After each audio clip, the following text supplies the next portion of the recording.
Hi, and welcome to the Bad and Bougie Moms podcast. This is Britt. I am the creator and host of the show, and on today's episode, we have Miss Onyi. So Onyi is the multi-passionate motherhood and lifestyle blogger behind SensuallyOnyi.com. She's also a practicing physician assistant, public speaker, and a mother of two. Onyi loves helping other women of color realize that they can still have it all while being an awesome mama. I mean, that's what a bad and bougie mom is all about, right? So, you can also find her and her family on IG at Seriously Onyi. It's spelled SINCERELYONYI.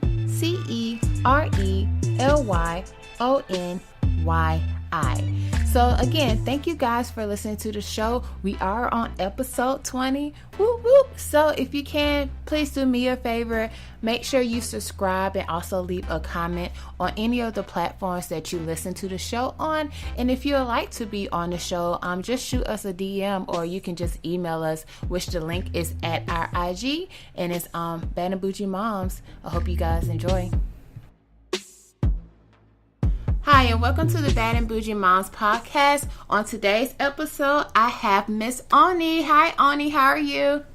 Hi, I'm great, Britt. How are you? I'm good. So we were having some technical difficulties. Well, I was having technical difficulties at the beginning, but after a good 27 minutes, we're on. So thank you for being patient. I really appreciate it. No problem. All right. You're welcome. So we're going to go ahead and get started, and we're going to go ahead and just kick it off. Tell us more about you. What's your background? Where were you raised? Like, who is Onyi? Oh, all right. So I'm Onyi Azih. Mm-hmm. I am a physician assistant. I'm a mom to two boys, a 2.5-year-old and an 8-month-old. I'm also a motherhood and lifestyle blogger at Sincerely Onyi, SincerelyOnyi.com. I was born in Kansas, but I was raised in Dallas, Texas. Well, actually Garland, which is a suburb, because I don't really know Dallas. My parents kept me kind of sheltered.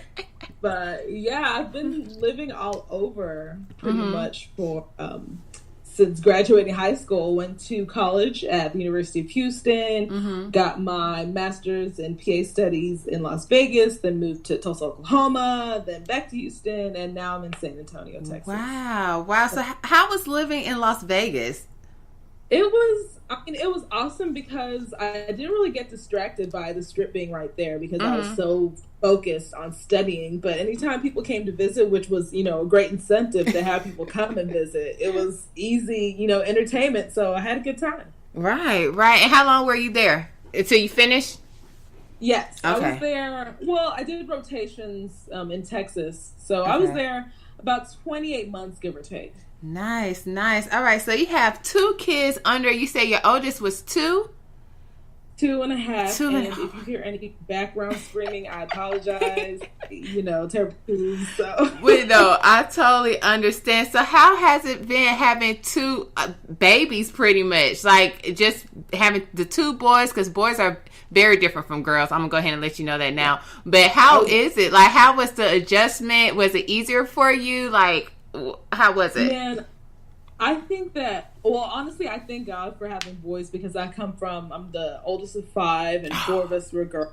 And that was a lot of attitude in that house. So I was like, yeah, I would prefer to have boys. It's just easier for me, my personality for me to deal with. I'm not really into just like prissy, girly, hair and all that stuff for somebody else. For me, it takes a lot of time, effort, and money, and I'm like, ooh, I don't want my girl to look less than. So. Right. For right now, the commitment of getting boys dressed and cutting their hair is perfect for me. So maybe if they have another child, if God says it's a girl, I'll be ready. Okay, so. Yes, because my first was a girl, and I loved it. Like, the only thing I didn't like about it was pretty much the whole having to clean, cleaner and stuff, because you got to get into all the folds and, all that when they're little. Yeah. But with boys, girl, it's a one wipe and done. Like, I love that part. Yeah. So, okay. So, and also with the going from having one child to 2, how was the jump for you? Because normally people say having, going from 1 to 2 is kind of hard, but going from 2 to 3 is like a piece of cake. Oh man. So I mean, having a second child, at first I was very scared, but it's been so easy because my baby is just such a calm, peaceful little guy. So it's been pretty easy, except his brother, the toddler, is all kinds of jealous. He's very attached to me, so he does not like me to hold the baby or the baby taking up his lap space. So it's kind of, they're in a little bit of competition. So it helps that, I have a lot of help, but outside of myself, but it's a little struggle since they're both young and both want mama's lap. Right. So tell us about your pregnancy stories. So how did both of your pregnancies go? Well, the first one, since I was first time mom, all I did was research blogs all day long to figure out what I was, needing to prepare for, how to get ready for this delivery and everything. I was all into, I'm going to be so natural, no epidural, I'm going to do hypnosis, I'm going to have my essential oils, I'm going to have all this stuff. Then when I went into labor, I was in labor for 24 hours. Wow. Trying to naturally. I was barely progressing. I was like, forget it. Just give me the epidural. It still took him like 9 more hours to finally come. Oh my gosh. I was, you know what?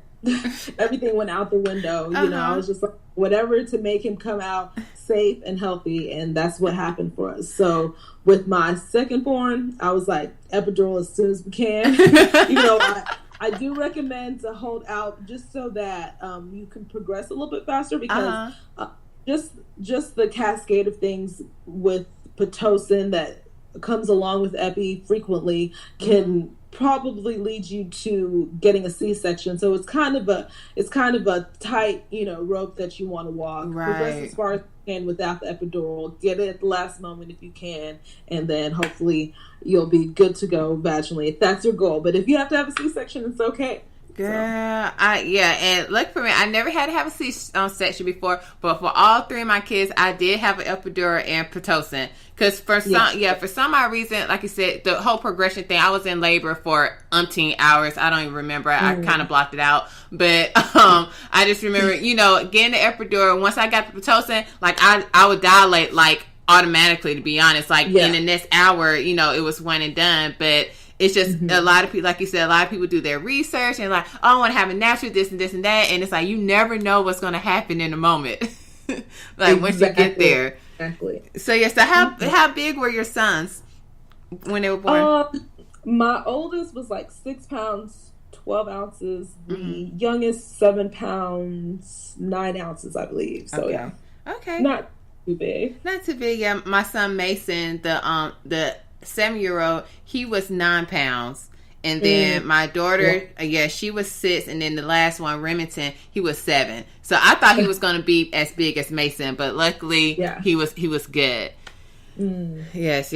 All right. So parenting advice. So since you do have 2 little ones at home, what type of parenting advice would you give a new mom? Not to care about what anybody else says, what you should do. Period. Amen. For me, everyone makes their own decisions that's best for them and their family. And although we have all these outside, individuals, family members, whoever, who are probably trying to look out for your best, for the best for you and your family, at the end of the day, they could just be creating a problem because mothers have enough guilt and have enough pressure on them. Right.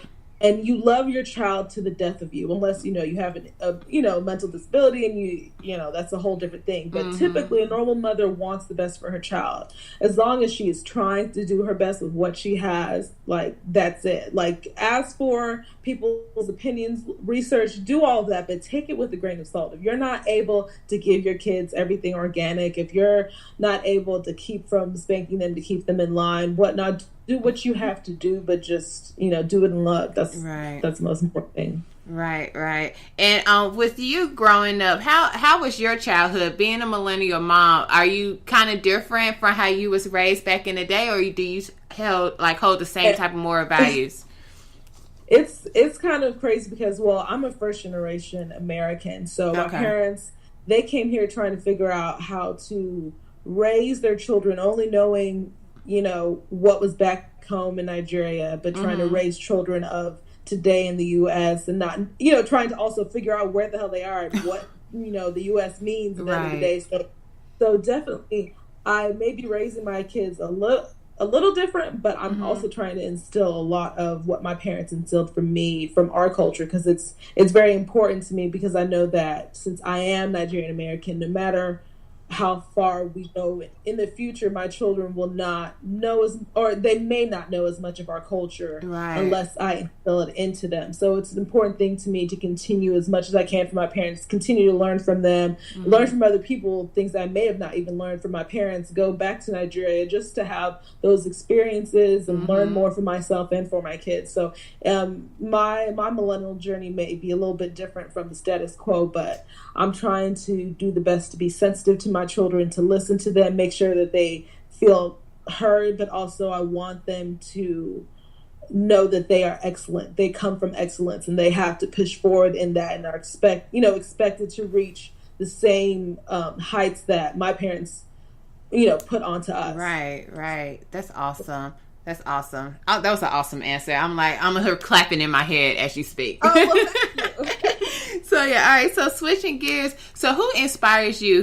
Do you have any mentors out there? Is it anyone that you read on about? Like, who inspires Onyi? I think all of my mentors are from a distance. Okay, like they don't know. They may not know. Yeah, they may not know. There's a few, like a lot of them. I'll say so.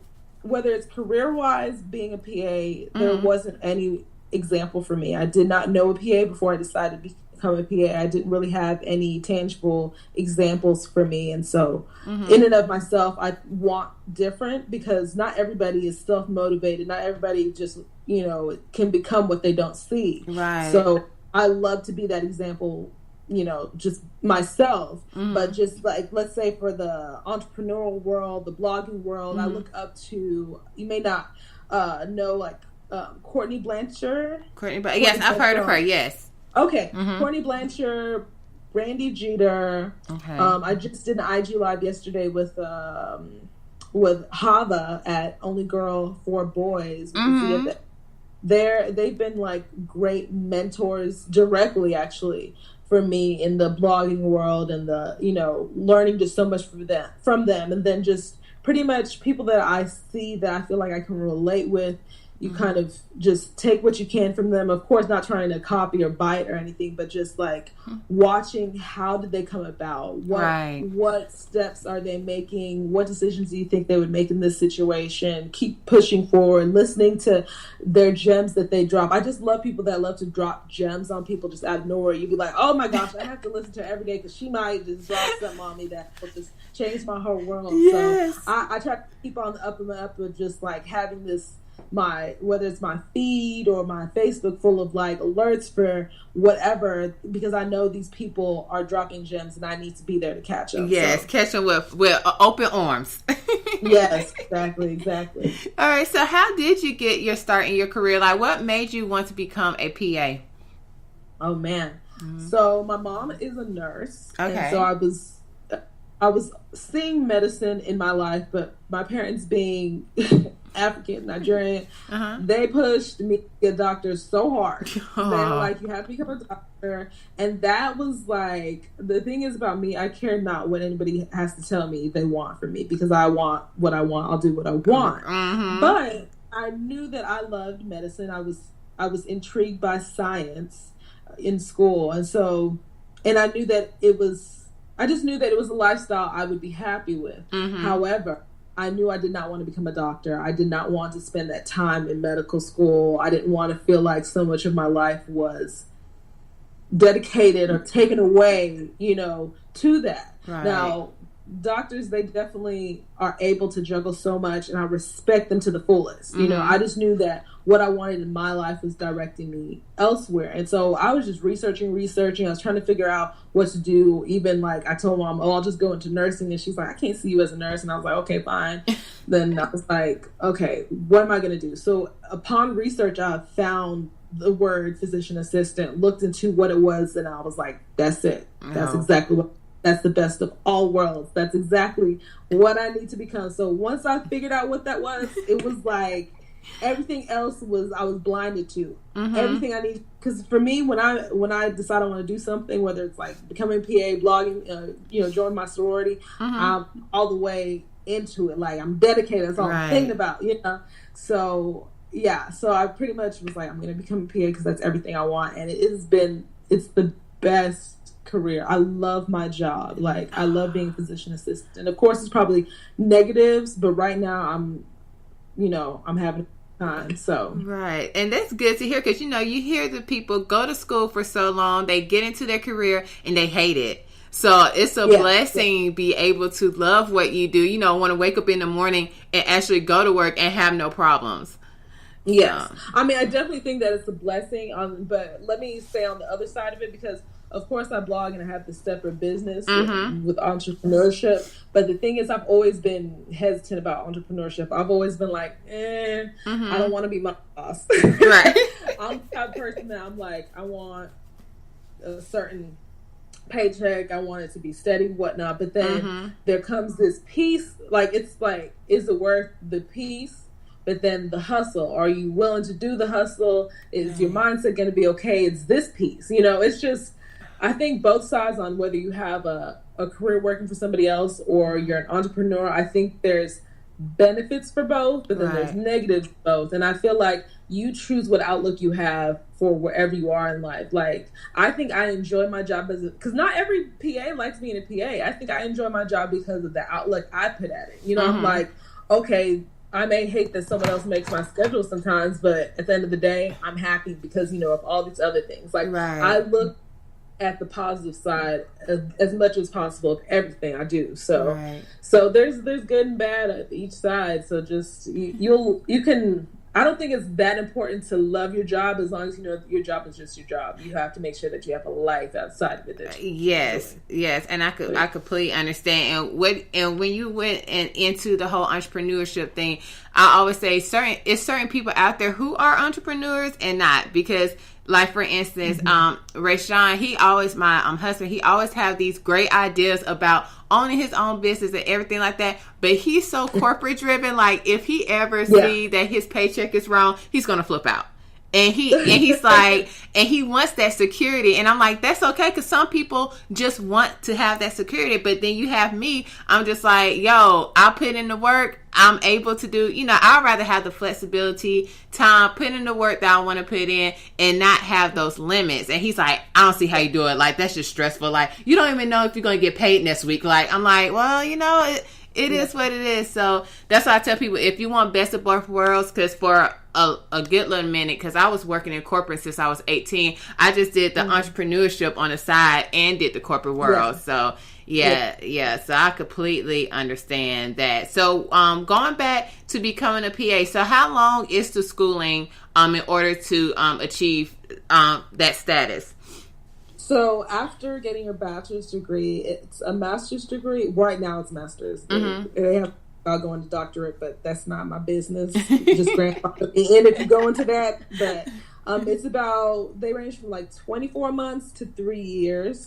Typically the average is about 28 months, which is how long my program took. So yeah, it felt like a snap of the finger. Now that I look back, I'm like, what? Like, it was, while you're in it, you're like, oh my gosh, you literally can't do anything else, but it was over pretty quick. Okay, all right. So, going back to you, how do you balance being a wife, a mother, your career, your blog? Like, how do you balance it all? My nanny. I just had to be honest. My nanny is how I'm able to balance any of it because she's so awesome, and then it's really, I just thank God for him providing someone that I feel like that loves my kids and that I feel I can trust.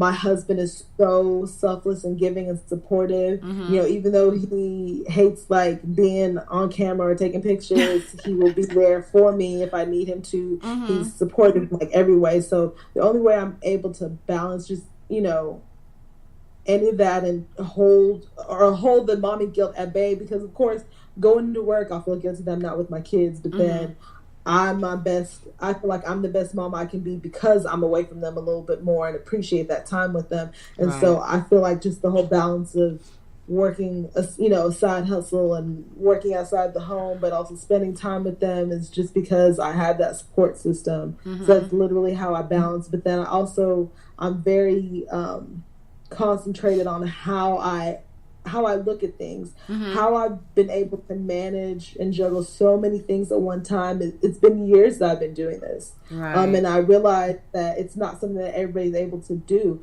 So I've been working on putting together like a free course on how to manage your time, how to just manage, improve yourself so that you can manage yourself better.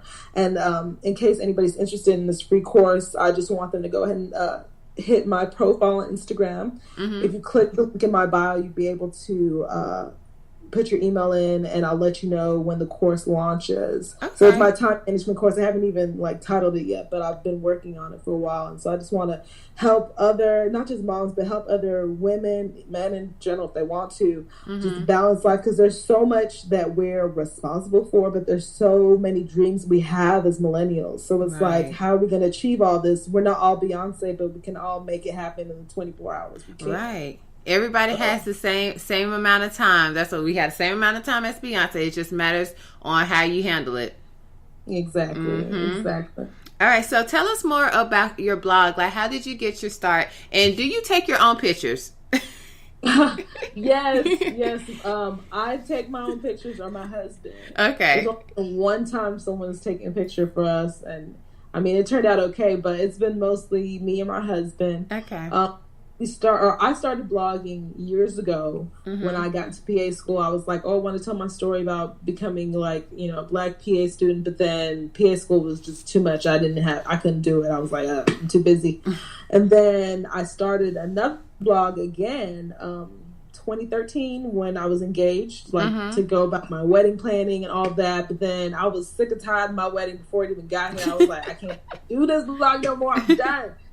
So I let that fall, and then last year, when I gave birth to, or before I gave birth to my second son, I went on maternity leave before I even had him, because I wanted to spend, more quality time with my firstborn before his brother came into the picture. And so I was like, okay, I'd really like to go back into blogging, because this is just, blogs are what helped me get through my first pregnancy, and becoming a mother. Blogs are still a lot of what I rely on today. And I was like, I have all this information, and if someone is out there that needs it, I want to be able to provide it for them. And so it was a great outlet for me. And then as time progressed, I realized that I could make it into a business. And so I never thought I was a creative. I never thought I was an artsy person. I didn't even like to draw or nothing like that. I'm not that type of person, but it's been such an awesome creative outlet that I didn't realize I was, able to do. And so I love spending time on it, which is what's awesome. And I understand now about what people say about entrepreneurship. When you're passionate about it, when you love it, you're going to do all you can for it, research for it. And so that's why I'm in it, and I know that at this point, this is going to be a long time, that I'm going to be in this realm, because I've actually invested into it instead of before just kind of doing it on a whim and not really I have passion for it now, but then passion went away. But this time I invested my time, my effort, my money, I invested into it. I've created my life in a way, or my schedule, and just managed our family in a way where we're able to do it, and it doesn't take away from us. We're able to move forward and allow this business to be part of our life. And so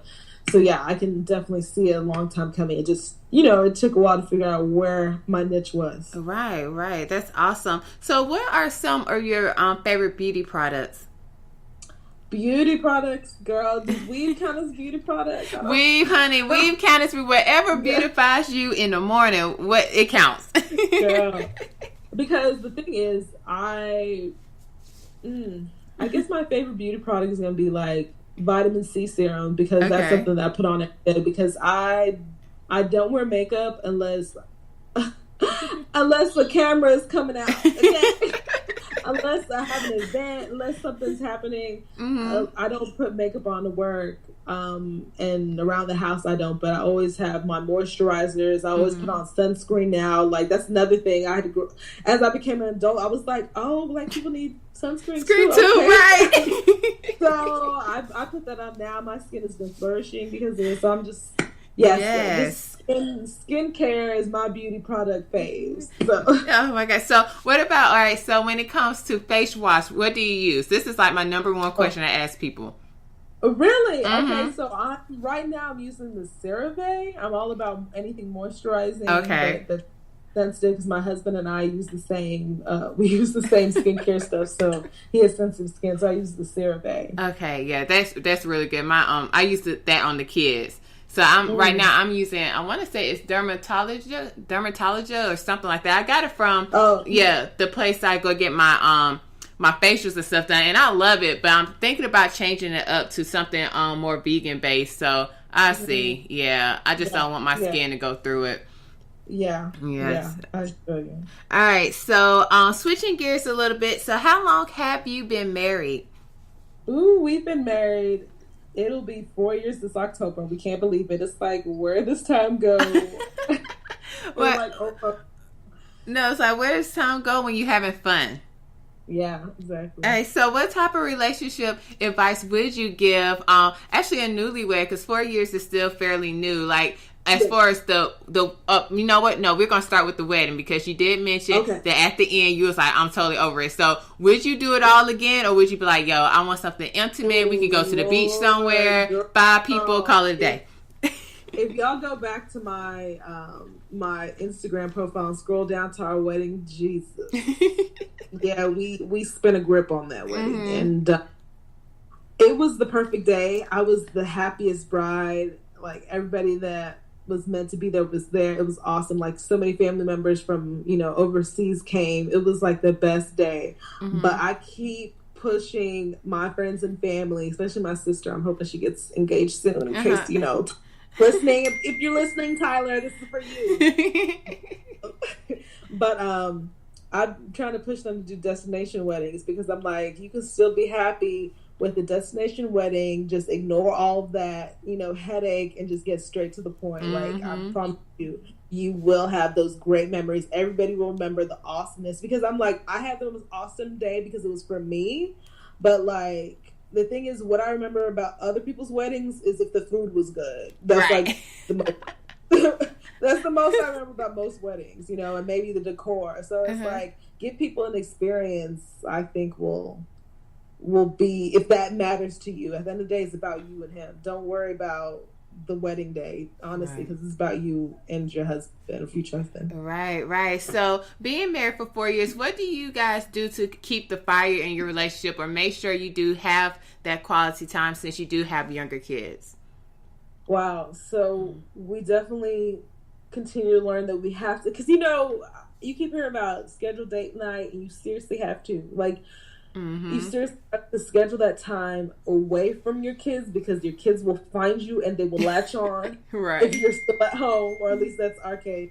But you've got to take that time away from your kids, where it's just you and him. Do not worry about the budget. Do not worry about your schedule. Do not worry about what you got to do the next day or the next week. Just like talk, face to face, and try to continue to, like, the biggest thing I think for marriage is to, like, forgive and keep trying to remember that love and effort you put at the beginning or when you're dating.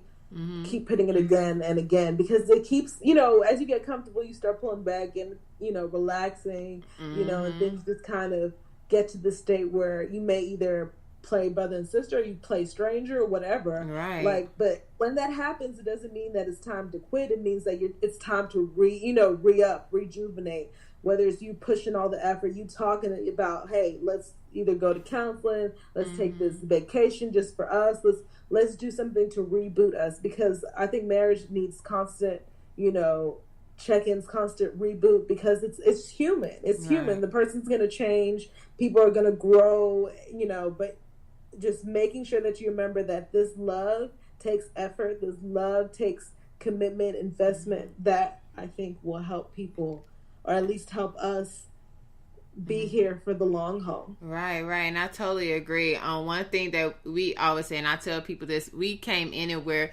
we already said we're not going to give up on each other. Like, there's no divorcing, pretty much. That's not even an option.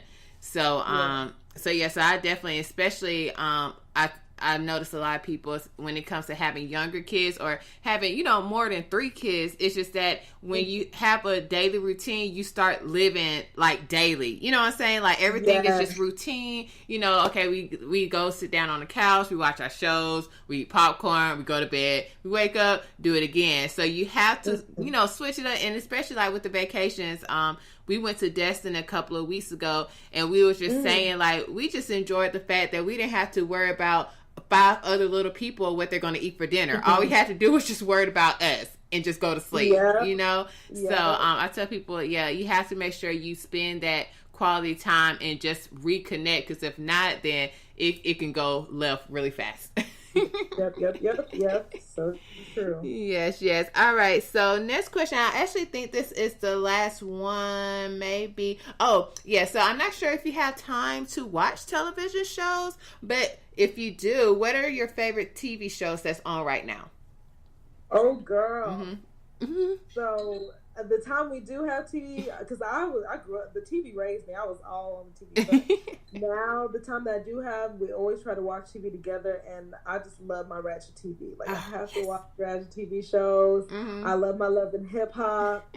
I mean, I don't know if I should say Married to Medicine is ratchet, but I love Married to Medicine. They are semi-ratchet. They're professional ratchet. That's what I call them. I love that show too. Yes. Love my Married to Medicine. Everything in Atlanta, I'm watching. I was watching. There was this like one hairstyle show that I don't know if they still do it, but I don't remember what it was called. But yes, I watch everything, and then the not so ratchet is Blackish. Like Blackish is that's my thing. Like I love it. Love Blackish. Have you watched Grownish yet? Oh yes. Yes. We watched some Grownish. Like we didn't even know what Freeform was at first. Especially when Grownish came, we're like, we got to check that out. And it gives us that little nostalgia. Like, oh my gosh, I feel like I'm back. Back in college, yes. And that's the thing. It's like it really puts you back in that place. And it's like with the drugs thing and taking like the Adderall, all that. It's like, like it is what it is. Yeah, it takes you back. Right. All right. So, and actually, that wasn't my last question. I have one more question.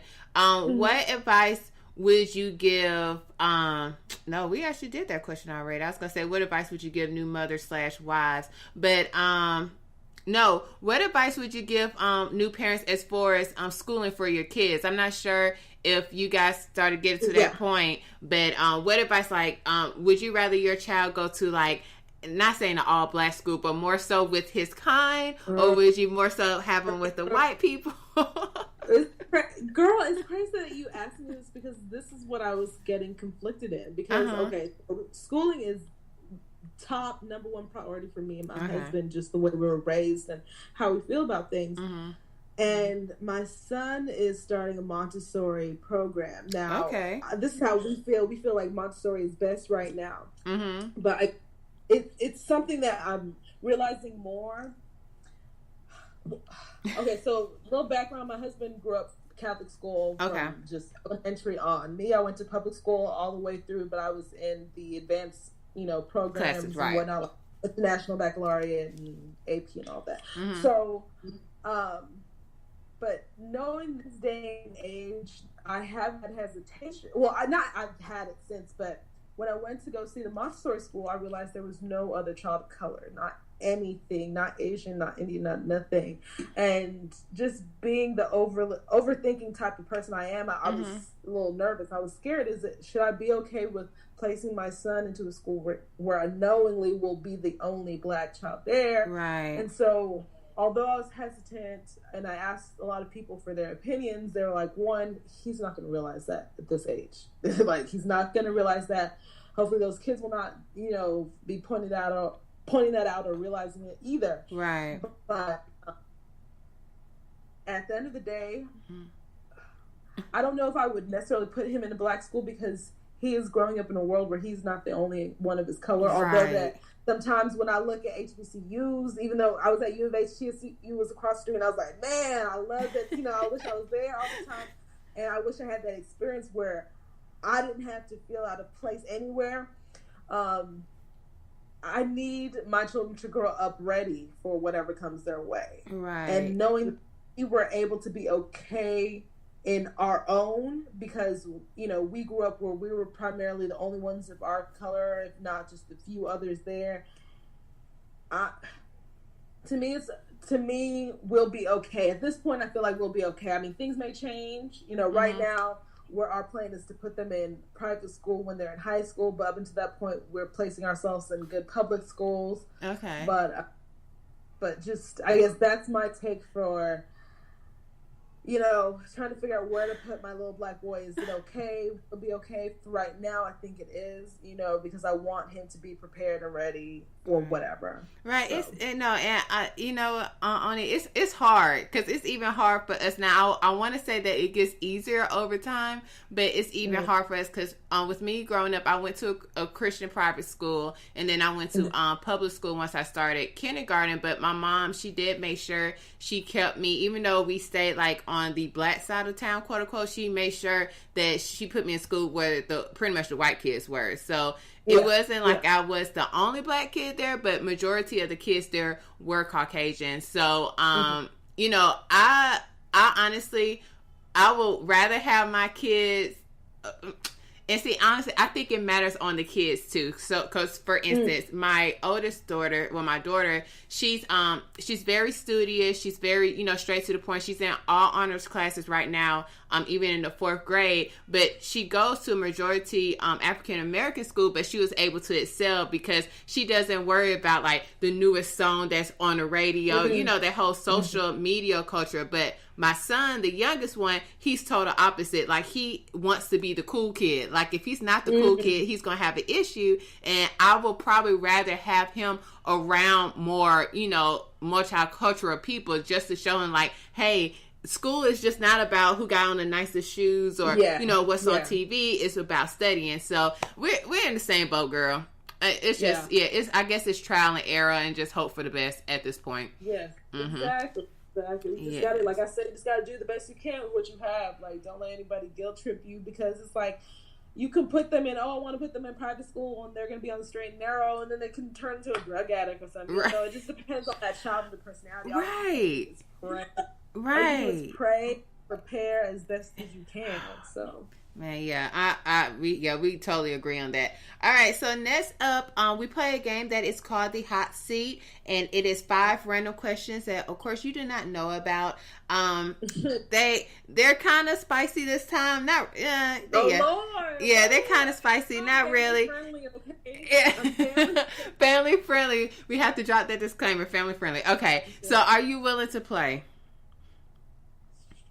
Sure. He's so silly. All right. So the first question is, if you were to ever ask a guy out, what would your pickup line be? Girl, I wouldn't even. But would you like to? Would you like to go check out this museum with me? Something like that. Something plain and simple, just to try to keep it safe. Somewhere where we could talk or something. If I was dating. Okay. All right. So, next question. If you could star in any movie or a TV show, what would it be? And why? Married to Medicine. Married to Medicine? Married to Medicine, yes.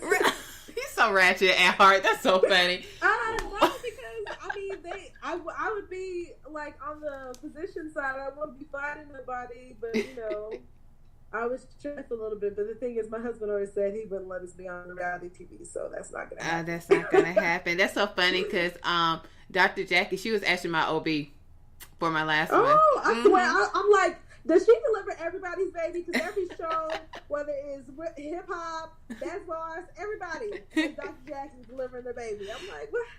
Yes. So how she works, she actually, her office actually has 2 other physicians there, so they rotate. Yeah, so you can see anybody in the office at the time, and they have 2 locations. So sometimes she would be like, for instance, for me when I was working, she would mainly be at closer to the not the rotation, but closer to the office that I'm at versus me going all the way out. Gotcha. So yeah, so no, very personable. The way she is on TV, she is exactly the same, honey. Oh yeah, yeah, she's sweet.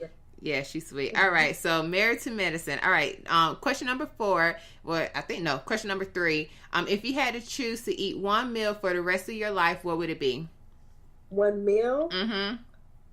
I'm gonna pick a meal and a dessert, and the meal would be sushi, and the dessert would be tres leches. Oh, that sounds so good. Oh my gosh. Do you like Korean food? I do, but my favorite is sushi. I can eat sushi all day, any day. Okay, yeah, we had sushi. We had sushi for brunch on Saturday, but we went to a new Korean spot last night because the kids, they love Korean food, but this particular one, I picked, had no English. So, right, we had to. They had to have the waiter explain everything to us. It was funny. The food was amazing though, but just to get the experience. Yeah, my kids, they love to eat. I'm a foodie at heart, so we try anything at least once. Yeah. All right. So next question: what's more romantic for you? A candlelit dinner in front of a fireplace. B, a moonlight walk on the beach holding hands. Or C, cuddling up and watching a movie.